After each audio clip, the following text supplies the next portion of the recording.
At the AI Readiness Project, we believe that in this remarkable age, AI isn't the main character. You are. While the tech is racing ahead, it's the humans who learn to harness AI mindfully that will win. Each week, we meet remarkable people doing just that.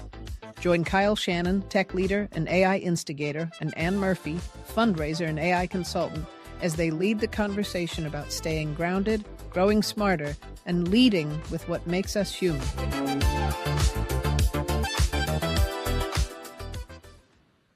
Anne Murphy.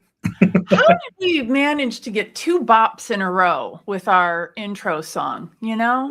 We've got the magic. We've got the magic touch. I don't know. Also the intro, the language is so good. And you and I, like, we kind of were like meh a little bit when we picked it, when we chose it. Like we had to rush or something. Yeah. It's good. It works. Yeah. It was probably Frankenstein together with some things, but it was good. I particularly like the part about, focusing on what makes us human. That's been my big revelation that's been evolving over the past 3 or 4 months is this idea that, it's all about us. It's all about humans and who we are, what we believe, what our values are, and then, using AI to augment that. And sometimes not using AI to augment. Sometimes not using AI. Right? Yeah. Sometimes not using AI. Sometimes you use it, sometimes you don't. How have you been? Tell me what's going on with you. What's going on in She Leads? What are you excited about these days? And gosh, I'm excited about a lot because 2026 is just like, it's off to such a good start, not in our world, but in She Leads AI, which is in the context of the world. But we pretty much doubled everything in 2025. Like our subscribers, our memberships, our sponsorships, like everything doubled. And it needed to, like it had to. That was the trajectory, but it's so satisfying to like meet all those goals. And it's not just about like the KPIs, but it also is. Because in order to make it happen, you have to, you got to have a certain, baseline. But I didn't even notice it as it was happening because it was just like people organically getting what they need and us making the right offer. And so as we decide more about what we can pour gas into and what we don't have to do, everything is just like wonderful. I want to do all the things. That's great. That's great. So I'm really happy. What are you seeing? Are you is there a different kind of person showing up, or is how people showing up changing? Like, do you find you're getting beginners? Like what's the nature of the folks that are joining these days? Definitely a seriousness. A new level of seriousness. Think about Moji. So Moji, her first big exposure to AI was when we did our virtual version of the Create conference. And she was asking questions like, oh, is this a career? And, oh, how can I, do a side hustle? What's the best prompt? Right. Yeah. I don't think she has missed a single, and I think she joined the AI Salon Mastermind. I don't think she has missed a single opportunity since then. And she's like going for it. Yeah. Just like, give me the opportunity and I'll do it. That kind of thing. Sonia, right? Like the seriousness, the not messing around. It's very much, it has gone up a level and also become more grounded in, it's like, heads in the clouds, not so much anymore, right? 2025 was like heads in the clouds a little bit. Feels serious now. Yeah, I that feels right. And I think, this is total hypothesis, but my observation is that the second half of 2025 stuff started getting real.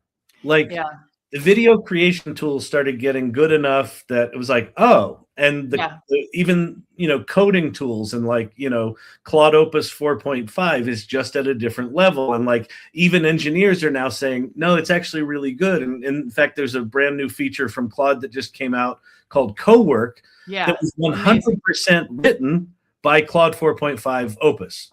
And you have a Mac, so have you used it yet? I haven't, because I'm not, you have to be a Max subscriber. So that's their $200 a month. I can only afford 17 $200 a month subscriptions. So the one was too much. That's the bridge too far. A little bridge too far. Yeah, AI is real now more than ever. Yeah, exactly. And the other thing that's happening within the AI salon, within the practice lab, where we have these weekly meetings for people that are designing their daily practice around AI. And one of the things that there's a professionalism that is starting to show up, where people are like starting to talk about like, how do I raise the level of my game? How do I raise the quality of work? But the other thing that I'm seeing, which I'm really digging, is people rediscovering the things that they loved to do before AI was here. So Kevin Clark, for example, is now writing an hour a day with a paper and a pen. Cindy Kuhn cleaned up and is now using her art studio, doing watercolor illustrations and things that gave her joy. And she's actually incorporating them into her AI work. But there's something about people integrating AI in this more holistic way, that they're realizing that all of who they are is important, and AI is some, you know, augmentation to that, but that centering of who they are is really important. So that very much tracks that people are coming in serious. It's like people are realizing we've got to step up. And I think that if my spidey sense is right, 2026 is going to get wild. Mm-hmm. I think we're just going to start to see things that are different. Like in the past week, 3 unsolvable math problems were solved by ChatGPT 5.2 Pro, which is new.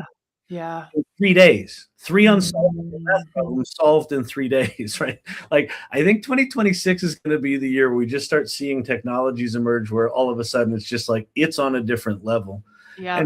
And while we've seen that in the past, I think through 2025, humans being required to be in the equation was there. Mm-hmm. I think we get a glimpse of what it might look like where we might be optional.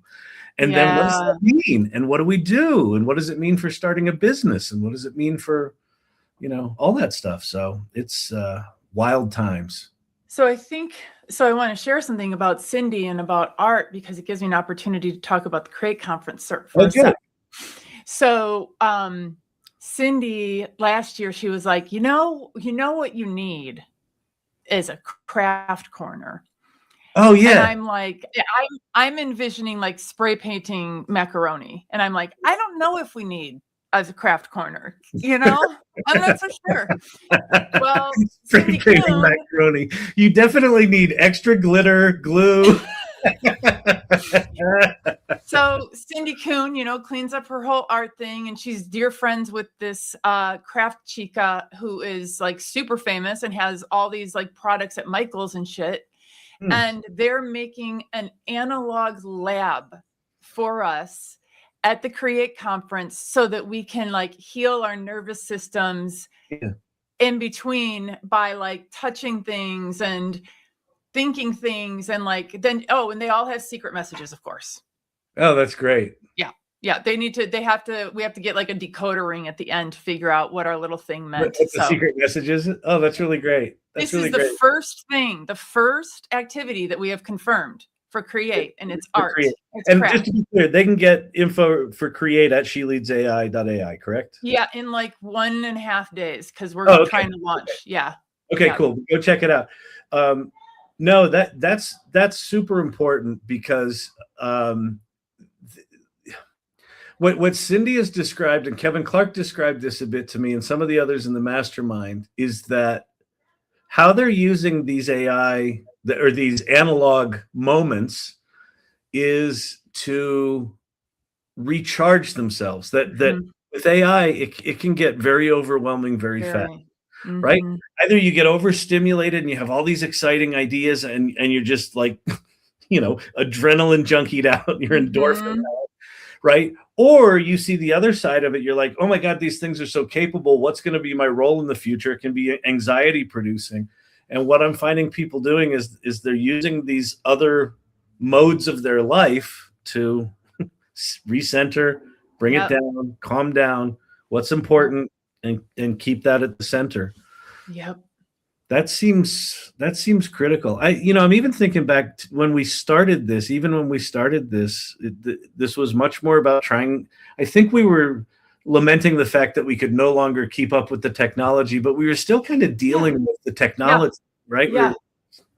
We were talking about the technology. So that's great. Well, that's really exciting for Create. All right. So you've got you're going to have what's it called? An art analog lab, or an analog art lab. Yeah. That's good. Yeah. That's and it's going to have all kinds of stuff. And so is it just going to be live throughout the thing where people can go there and play like whenever they want, if they need to? I don't know, because everyone's going to be doing crafts and not going to the sessions. So there's going to be so much macaroni. Look at me. Sorry. You just got shorter. I don't know what's happening. Okay. What do you need to talk? You want to talk about, or did you already talk about the mastermind kind of in a way? Well, I'll talk about it. I talked about it in passing, but in the AI Salon, if you haven't joined the AI Salon, go to community.thesalon.ai. It's a community of about 4,000 AI optimists, and we're all exploring what it means to be dealing with this AI stuff. And we recently created this thing called the AI Salon Mastermind Practice, which is a structured daily practice. And if you're part of the mastermind, which is the subscription area of the AI Salon, you can join us on a weekly basis where we talk about and are walking people through setting up a daily practice. As someone who leads it, look at that. That's so cute. This is Ezra. Ezzy. Hey, Ezzy. He's my shadow this week because everybody's gone here. Oh, that's hilarious. He's going to join us. But the AI Salon Practice Lab, even though I'm co-leading it with Liz Miller-Gershfeld, it took me 2 months to actually start my daily practice, because there's a difference between thinking about having a practice and actually having one, and having it with intentionality. And one night on my live, Liz came on my live, and I said, I want to turn my live into a part of my practice. And she asked me the question, what do you want more of? Very simple question. It destroyed me, Anne. It destroyed me. Because it's like when you really think about the answer to that question, you get to, well, wait, so why am I not doing that? And what do I really want? And what might that look like? And so a daily practice is a wild thing, and it's a powerful thing, but it's not always a pleasant thing. Like, I think aspiration is like, I'm going to have a daily practice and it's going to be awesome. No, but I would say that you've been going through it, as they say. That night where she asked me, what do you want more of? That destroyed me publicly. I know. So much to the point that I think your next TikTok was, I'm okay, everybody. Yeah. Well, I did a TikTok that was something about, what I want more of. And then all the comments were like, well, we hope you're okay, Kyle. And I was like, no, I'm okay. But it's just like, and that's the whole point of the Mastermind Practice Lab, is to be able to go through that stuff with other people who are also doing it. And what's really powerful about it, Anne, is it's like you said it before, people are sort of stepping up and taking their relationship with AI and what's happening more seriously, and really trying to integrate it into who they are and what they believe and the change they want to make in the world. And so it's quite powerful. So anyway. Agree. That's it. Well, why don't we jump to our guest? I'm so excited to bring up Katie Dunn and talk to her about all the exciting things she's working on, digital twins and all sorts of stuff like that. So with that, why don't we bring up Katie? Hi, Hello. Katie. Hi, guys. How are you? Good. Doing great. We're doing great. We're we're confronting dealing with this AI stuff. How are you holding up? Well, first of all, I'm good. I'm going to be good. You did it. You did it. Introduce yourself. Tell us what you want the people to know about us or about you. I'll do that. Hi, everybody. I'm Katie Dunn. I'm an angel investor, board director, and startup advisor. And my superpower, as I like to say, is helping people get really clear on their communication so that they can get investors, customers, and partners. But I have a comment. I have to make a comment before we get into things. The whole like offline, online, AI, non-AI thing. So I am taking an oil painting class. Good. And I had my class today. Yeah. And I took it last January. I just did like 4 sessions, never oil painted before in my life. And I really loved it, but I didn't keep it up after the class. And so this year I'm starting it off and I'm going to keep doing it. But it's really, it's one of those things it's pretty amazing because you cannot think about anything else when you're doing it. Yeah. You have to be 100% focused, which I think there's some crafts, like I've also been a knitter, I've been a needle pointer, you know, like all those kinds of things. You can watch TV and do that, or you can have a conversation and do that. I like painting is one of those things you have to solely focus. Yeah. Which I love because I come out and I feel like, okay, it's almost like relaxing because you come out and your head is so clear and it's not, you know, I'm not wondering, what did I miss in the news? What did I miss on social media? What's the rest of my day look like? Like, it's just a sort of a very head clearing situation. I love it.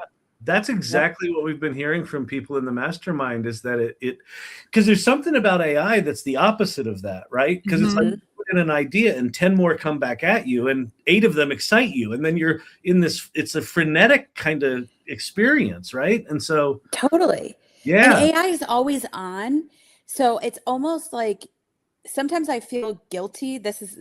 I feel guilty that I'm not, if I'm on social media, for example, or I'm, you know, I don't even know, whatever, doing something else. And I could be on AI and like doing more things for my business.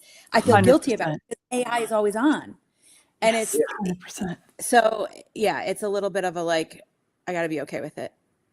One of the women who's in both of our communities, Dr. Claire, she came and spoke with all of us about the fact that specifically AI and our brains, there's an amygdala hijack that's happening again and again and again and again and again. And it actually does put us into fight or flight. So we're not making it up in our heads. It's very real. It's very real. And when you recognize that, though, that has really helped me understand that doing stuff offline, off AI, is absolutely critical to my mental health. And that I don't want to risk that. I don't want to risk that, you know? You still have to understand how to think, right? You have to be the ultimate processor.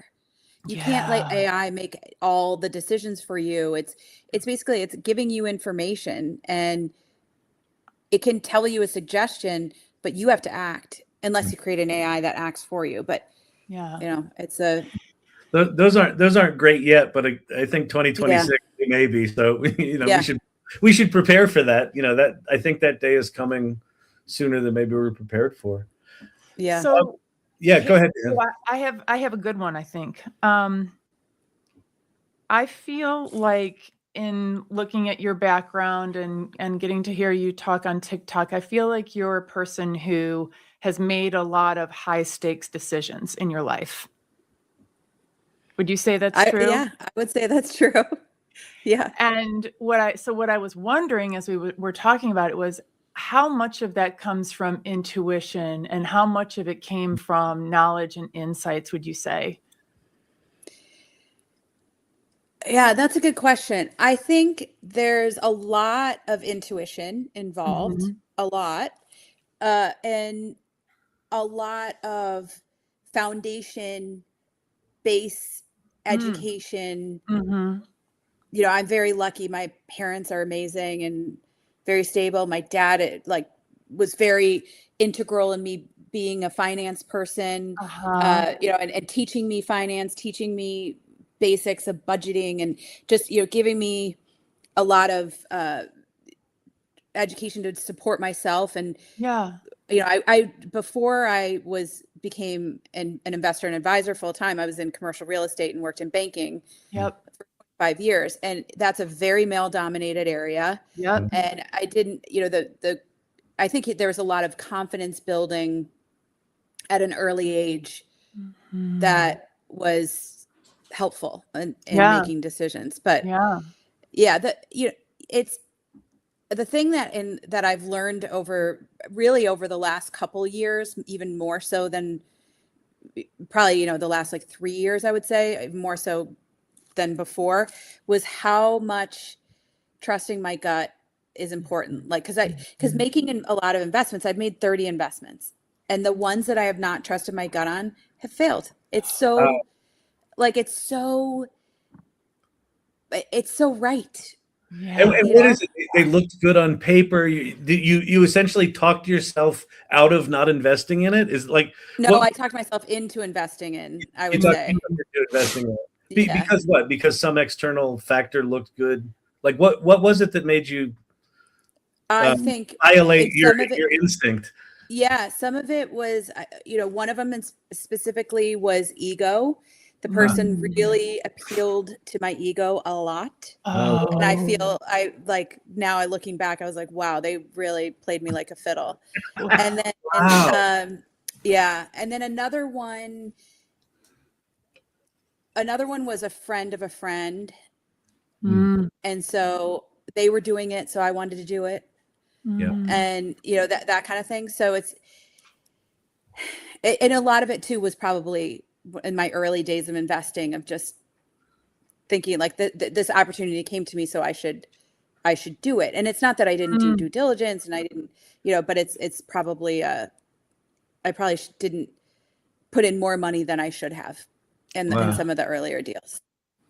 And what's it feel like when it's right, when the instinct is there, the intuition is there? It's so like, yeah, it's so, you know, I know immediately, like, okay, this, I can feel it. I can literally feel it of the connection I have with the founder. And when they're talking, like, I'm like, yeah, this person, I think I have a good gauge, a good, can we swear on this? Probably not. Yeah. A good BS meter. Okay. A good bullshit meter, that I'm very focused on. If you use a lot of buzzwords and you don't answer questions directly, and you're pie in the sky all the time, it's not going to be a good fit. That's not going to work. I need somebody that's grounded, that understands how to explain things to me simply and easily, that really sees the clear vision for things, and that you can tell. So sorry, my dog's same, doing something crazy. I've got one in here ready to find. We're all good. We're dog friendly here. Good. But yes, so it's a strong feeling that I know, and it's awesome. There's a couple founders that I feel like I've invested in recently. Well, even some investors that I'm like, yes, that was totally the right bet. Like, I'm so happy that I'm a part of their team. Nice. So that's cool. Great. That's a good thing. Yeah. What do you have? Can you talk about your thesis and or like how that's evolving? If it's evolving, what are you excited about these days? I'm just curious. You know, what you're looking for anyone listening or watching. What are the kinds of things you're looking for? My first lens is underrepresented founder. You know, the women getting less than 2% of VC drives me bananas. And I spent 25 years making white men richer than they already are, I'm going to spend the next 25 plus doing the opposite. Great. So I want to focus on people that need a chance, and that my money and expertise and network and help is going to could really move the needle for them. And then the industries are CPG, so consumer packaged goods, heavily invested in beverage. I don't want to do any more beverage right now. I need an exit from beverage before I do more.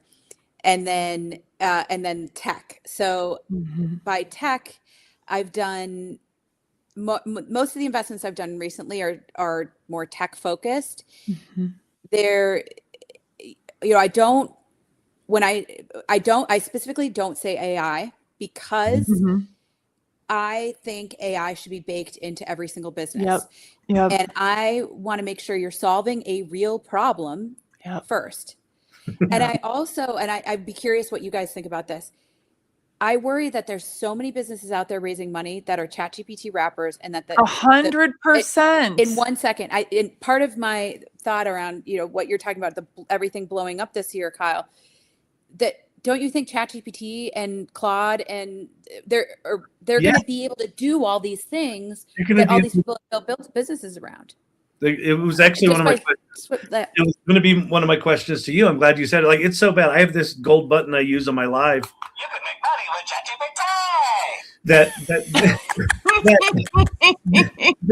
There are so many people that are just out there. Like we're in this. We're not quite in the frothiness of the late '90s with the web stuff, but we're getting close.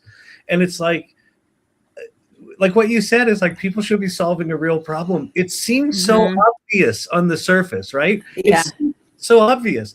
But this is my one and only sticky note in my whole entire life. And it says, what problem are we solving? Yeah. Oh, there you go. This is literally, and I got this from Suzanne Welker-Juergens, of course, Kyle. That's great. What is the problem we are actually solving? I don't actually care how you're doing it. I don't think our buyers do either. Exactly. And I think, naive and silly and like poserish if we keep saying AI, AI this, AI that. It's like, yeah, but we get that now. That's baked in. To your point, it's baked in. Yeah, I think there's even a thing about the stuff we were talking about with analog and oil painting and or origami and whatever you do that's outside of that. I think founders that are truly solving the problem, they're going to have to be nimble and adaptable. I think that's just one of the new realities of the world is we're all going to have to adapt as these technologies evolve and get stronger. And I think that those founders that can look at the problem first and then sure, be nimble with AI, but there might be some analog solution to the problem that's actually novel and interesting when combined with AI, right? So there's if you're too far gone into the AI is the solution, I mean, that's kind of like saying the internet is the solution. It's kind of ridiculous. Yeah. There's a lot of people out there that are building solutions. They're not solving problems. They're trying to find the problem after they've built the solution. And that's the thing that gets scary is I look for founders that are obsessed with the problem, not obsessed with their product. That's great. That's great. Well, it's also one of the real challenges of vibe coding, isn't it? It can give you a solution so quickly that you're like, oh, this is of value.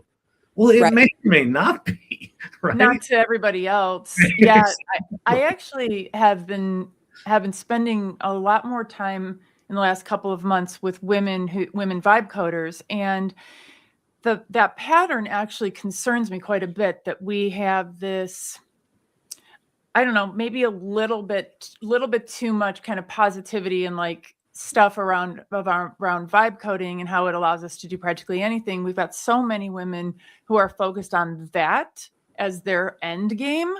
They're skipping over all these other opportunities.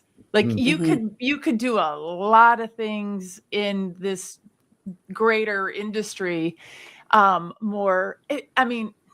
particularly if you have like revenue goals, like it's going to be a while. I'd like to see more women.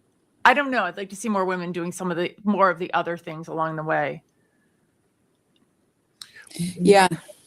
What are you seeing, Katie, with your founders that you feel are adapting well as technology's getting more capable? I assume it's something you're paying attention to a lot. I mean, are there any founders that you've got that you feel are particularly nimble and adept at sort of living in what's happening?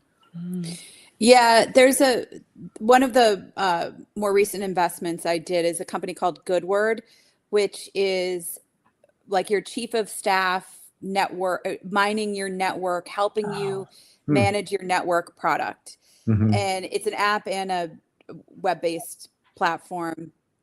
Hooks up to your LinkedIn, your Google Calendar, your email, all that stuff. So it really helps you understand how you know somebody and what the history of it is. And you can add notes. It has a whole chat feature. So you could, I could go in and say, put to both of your, I could say to one thing, I could say, did Ann and Kyle's podcast on January 14th, make a note of that. And it will go to both of your contacts and put that note in there. So I've got that as the history of our relationship. Wow. And like that kind of thing is so powerful. I love this product so much. And those founders, the co-founders, the CEO has been, this is her, the third, well, she's worked at other startups in the past. She was Bain Consulting, then worked for 2 startups. And now she's the founder of this. And then the co-founder, this is it. Her co-founder it has worked for 9 startups and is the technical guy. And they are such a good pair. He has seen so much stuff. And there's something about having that combo of the non-technical with the technical and the technical. This Chris Fisher is his name, the technical guy, and he's just so good at translating between and understanding what the lay person needs, wants, has to have, and then getting it to the engineers efficiently to build it out. And I think that is something like, that's like what I guess what vibe coding kind of is doing, but it doesn't have the stability, right? And it's, you still have to have that robust system to be able to take on a bunch of users and not fail and protect the data and make sure all of that information is safe. And there's so many other nuances to it that people that are vibe coding something and selling it, they're not thinking about those things, right? Scalability is a real thing, right?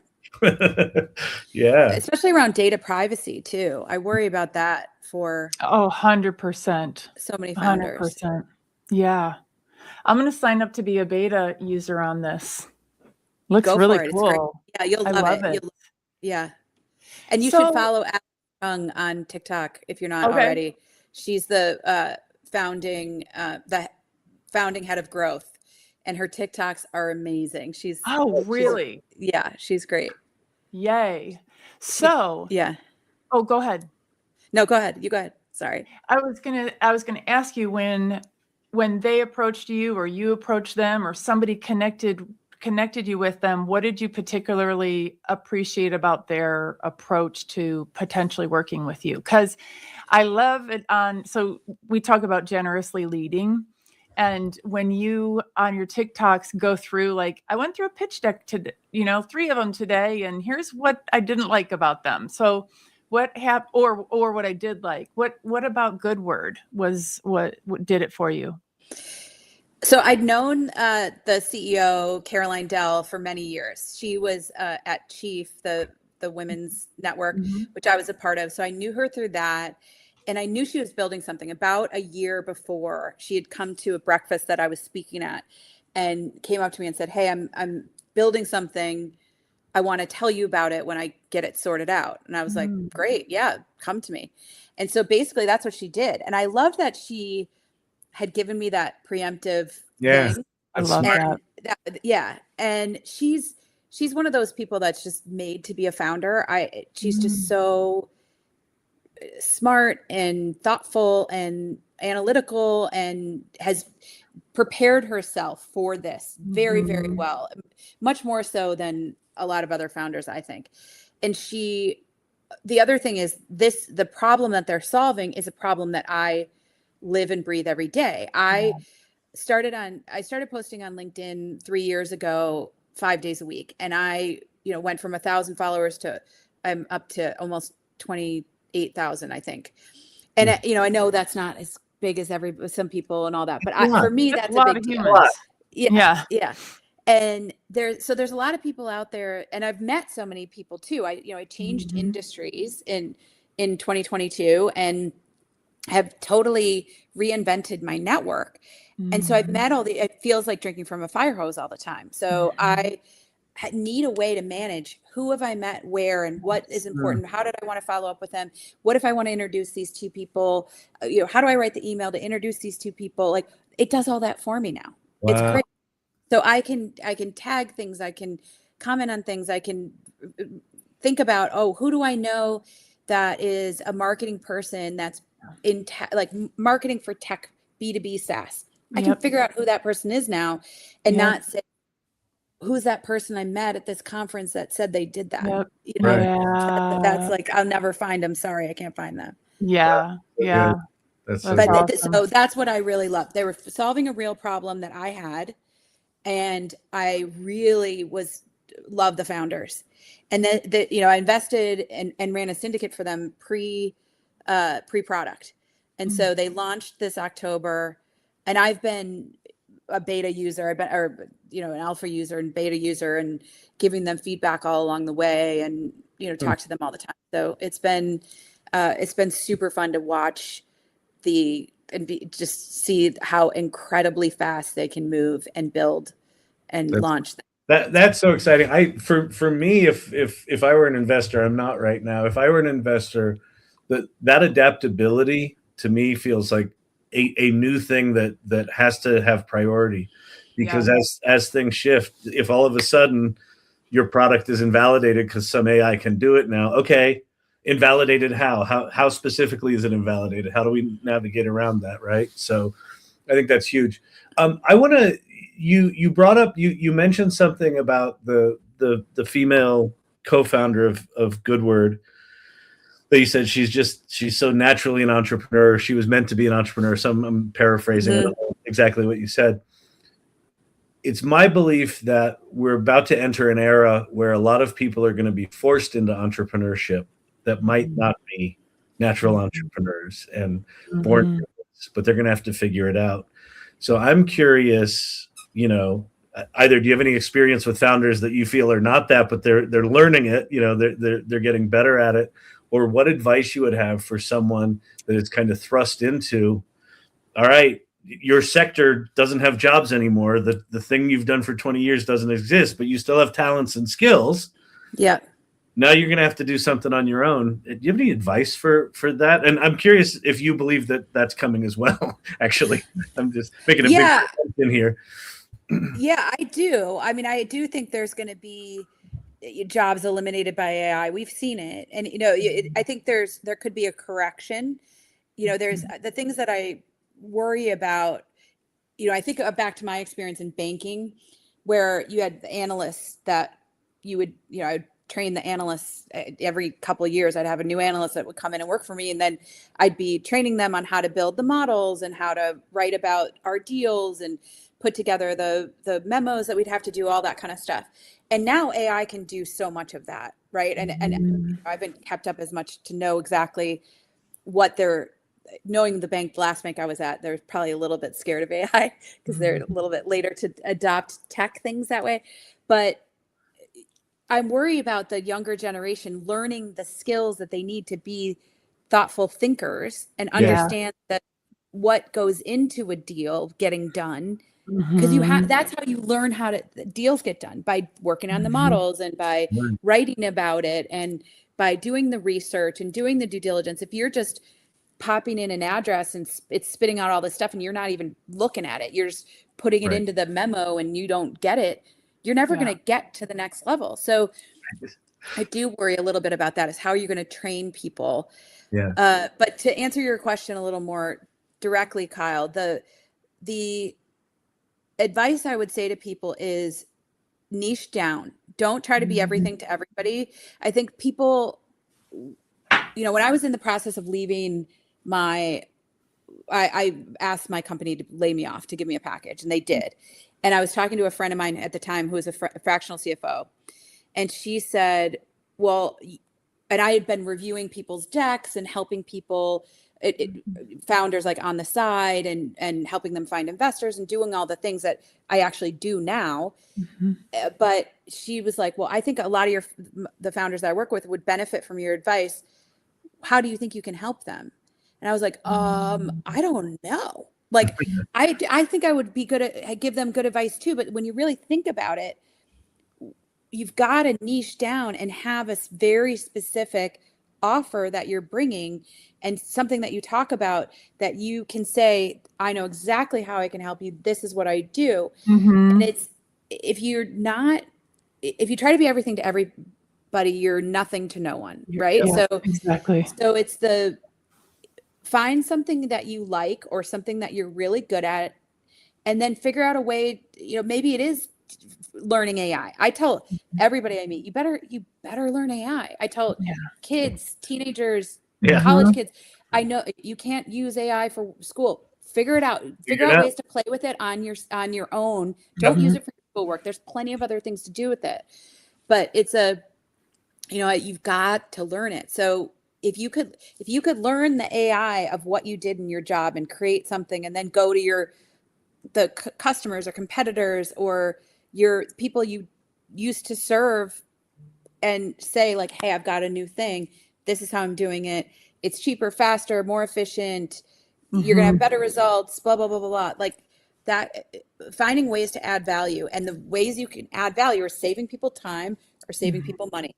So focusing on those two things, time and people will buy time, and they will buy something that saves them more money. Yep. Beautiful.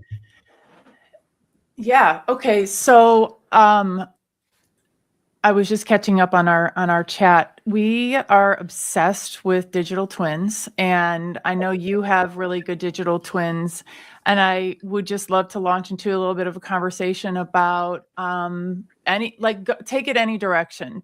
Topic is digital twins. Where do you want to go with it? And go. Yeah. I mean, I love them. I love them. Yeah. I spent a lot of time building them, and I didn't do it in ChatGPT. I used a platform called 𝗘𝗏𝗏. It's 𝗘𝗏𝗏.ai. And I chose that platform because of the security around it, and because of the interface, and the fact that you have to be a real person on the platform. They make you give your license, your driver's license, and ID, and you can only you have to sign a testimonial that it's your frameworks, your writing, your podcast, your any content that you put into it, it's got to be you. And it's not just a chat to, it's not my voice speaking ChatGPT's words or Claude's words. It's everything is built on my frameworks. And the really cool thing is it sort of learns what you're talking about. You give it purpose. So I have two. One I call the advisor.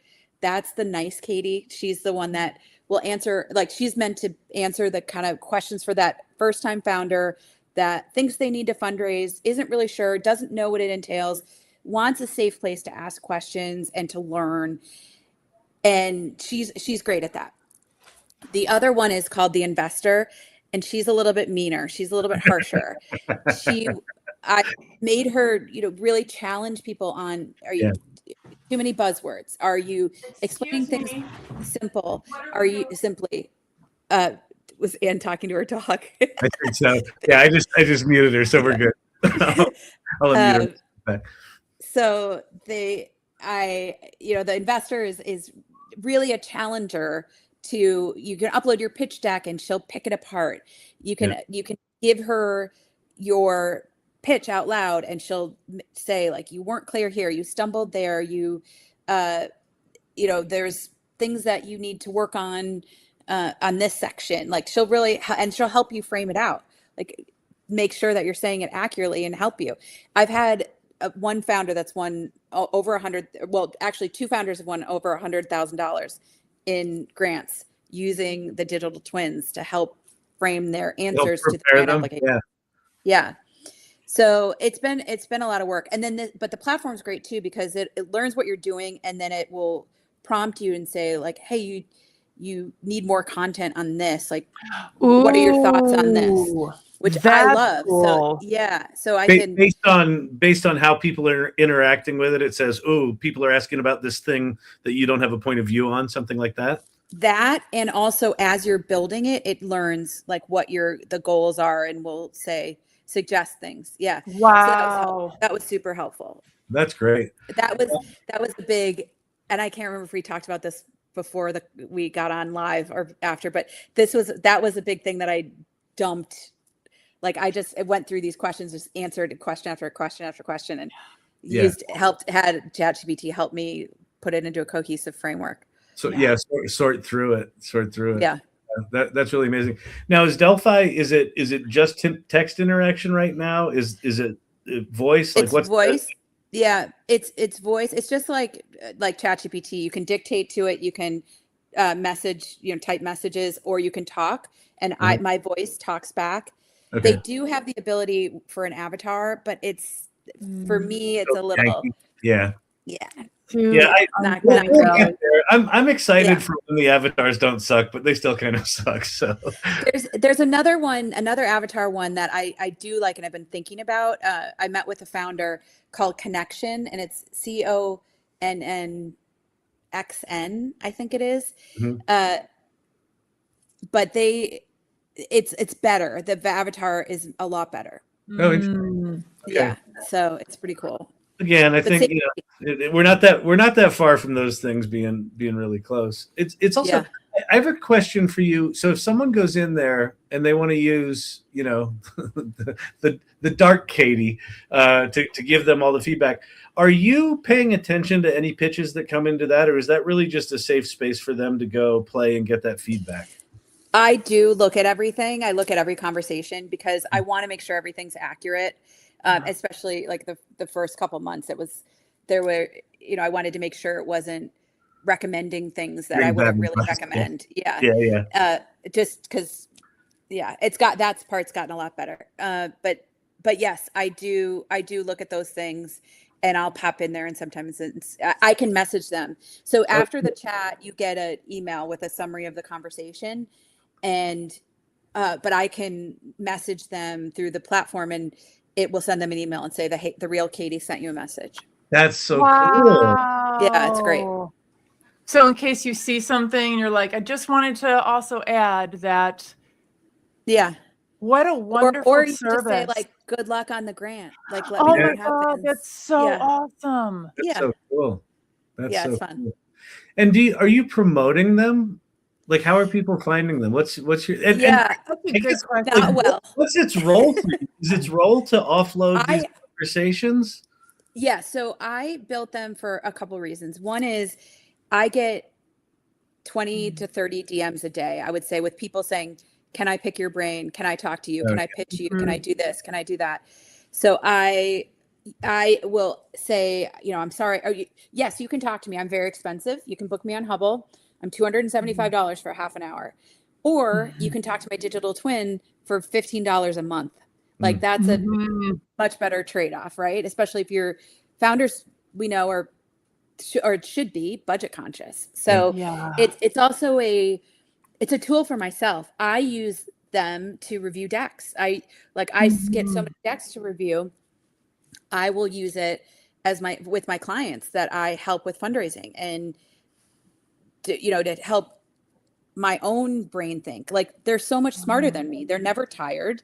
They're always on. They read everything. Prepared. Yeah, they're prepared. They're thorough. They put it all out in a nice format right away. It's great. So I use them literally all day long too. Wow. So, create content, all the things.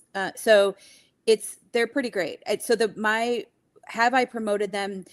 No, not as I promote them in my DMs, and I've talked about. I did do a demo of them on a podcast, another podcast, but yeah, it's there. I have a marketing person that's helping me to put together a marketing plan for them. So yeah, I'm thinking like it seems like it's a very valuable thing, and it People could be want it. Yeah, they need it. Yeah, a standalone thing that you put out there. Yeah, and and that's I like that it's all my stuff, like that. It can't be. It's not anybody else's. It's my and that's what you should be like. Look, I am one opinion. But I've been very successful in helping people raise millions and millions and millions of dollars. So you can, take it for what it's worth. Right. A lot of people say my opinion's pretty good. Yeah. You figured some stuff out, and now that those smarts are in these digital twins. Yeah. How do you anticipate them evolving as the technology improves? Do you have any sense of that?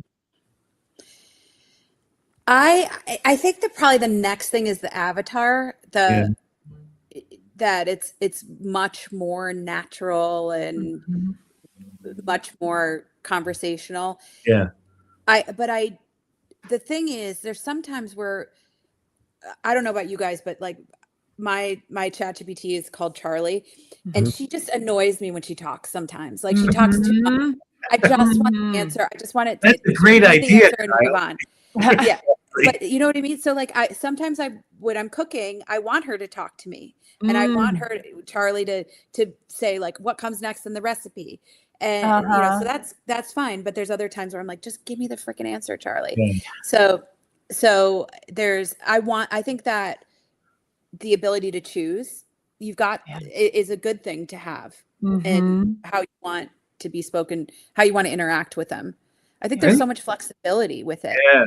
I think that's a great point. I hadn't thought about that, but just the nuance of modes, like that it's got enough context and enough memory that, oh, Katie's in a no nonsense mode here. Let me go. You can intuitively just sort of sense that, Yeah. That would be really good because you're right. Like mine's name is Quinn, and I sometimes I'm like, oh, I should go talk to Quinn, and I'm like, I don't feel like dealing with all of her crap. I don't want to tell her to not talk to me. Don't answer anything until I tell you to, and then she does anyway. She's like,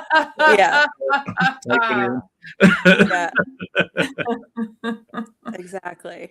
Oh, that's exciting. Well, where do people find your digital twins? They are on my website, themastheadstrategy.com. There's a page there that they can learn more about them and then go talk to them. Great. That's lovely. Yeah. Lovely. I'm super inspired to finally get mine across the finish line. I just I'm like the thing of like, but there's something missing in this area. I can just wait for Delphi to tell me that, like to draw it out of me, because I'm overthinking and thinking about what I might be missing. Like I'll give you my link, and yeah.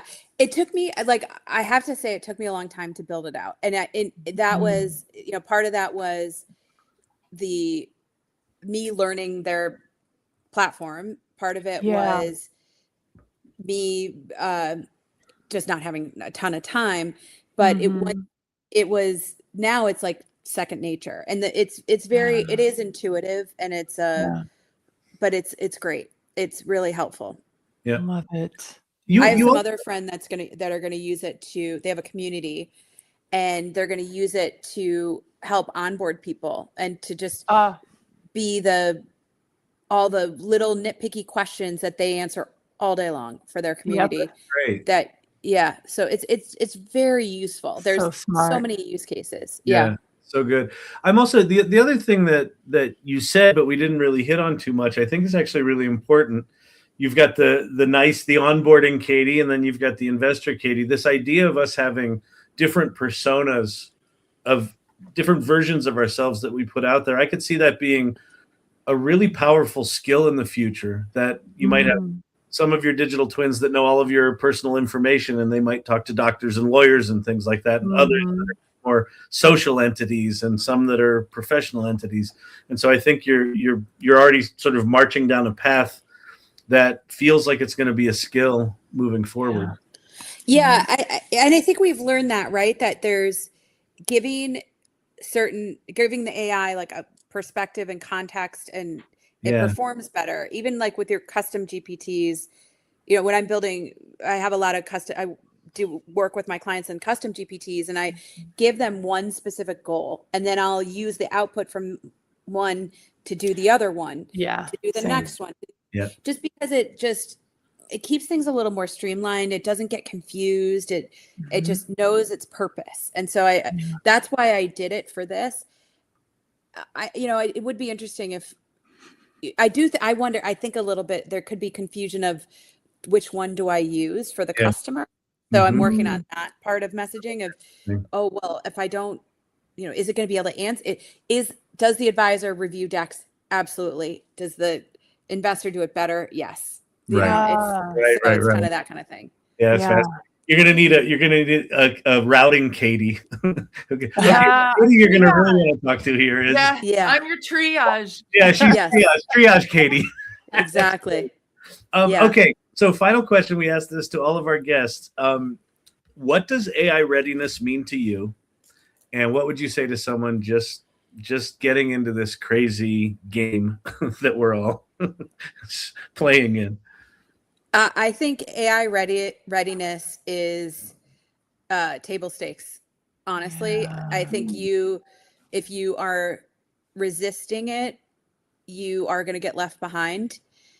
And that AI readiness can be as simple as I just use ChatGPT to cook with. Yeah. And even that like simple thing will help inform. And one of the things that, I don't remember who told me this or how I learned this, but like the day ChatGPT came out, I was using it, and someone told me, or maybe ChatGPT told me this, that to develop prompts, I was developing custom GPTs right away, like to develop those, use ChatGPT to do that. Like asking AI how it can help you. Yeah. It will tell you. Yeah. So, and the way it learns, like, when ChatGPT a couple weeks ago got the integration with Lovable, and I just kind of screwing around and said, hey, what should we do together? And it like gave me like 5 different, or even more, I think 10 different things that knowing how much I talk to it, it gave me 10 ideas of vibe code, things I should vibe code with it right then and there. These are good ideas, That's so cool. So yeah, just the playing around with it, talk to it, whatever mode, back to the mode thing, whatever mode works for you, do it. Yep. But I do think I made my parents, last year I taught my parents how to do it, and they're good. They ask it all the time. I feel like you've got to be on everyone should, it's going to make our lives easier. Let it make your life easier. Let it make your life easier. Yeah, just be curious. Like what you're talking to is curiosity, right? If you just cook it, right, you'll see, oh, it helps me more than I thought, which will then inspire you to go, well, wonder if it could help over here. And the answer is yes, right? So awesome. That's awesome. Yeah. So folks should check out the mastheadstrategy.com. Anywhere else we should find you? Anything else? Yeah, I'm on LinkedIn a lot, Katie Dunn, and I am on TikTok. I am Katie Dunn, my handle there. I heard that there's like, and Anne, this probably, or Kyle, does this happen to you guys where there's like people impersonating you out there? Yep. That's scary. I don't know how to figure that out or whatever, but I think they block you, right? They block you, then they try to sell your followers crypto and financial services. TikTok doesn't care. You can report them and tell your people to report them, and they will, and then nothing happens. So, just crazy. I guess they're making money on the scammers just like they're making money on us. So it's good for business, I suppose. Yeah, and the sugar daddies, they have been. The sugar they're daddies. Hilarious. Oh my God. $7,000. They always want to give me $7,000 a month. Like, great, send it. Here's my, I literally, now I just say, great, here's my Cash App. Yeah. And they're like, I do. And it's my real Cash App. I'm still waiting for the $7,000. You haven't gotten one yet? No. They always want to talk on Telegram, and I say no. No, Wow. I'm good. Wow. Yeah, I think I'm good. Yeah. Katie, this was every bit as delightful and stimulating as I thought it would be. Thank you so much. I'm delighted that I have a podcast so I can have people like you to talk with and just get your point of view. And, know for anyone who wonders, like, you're the same as you are on TikTok. Like, this is the real person. Yeah.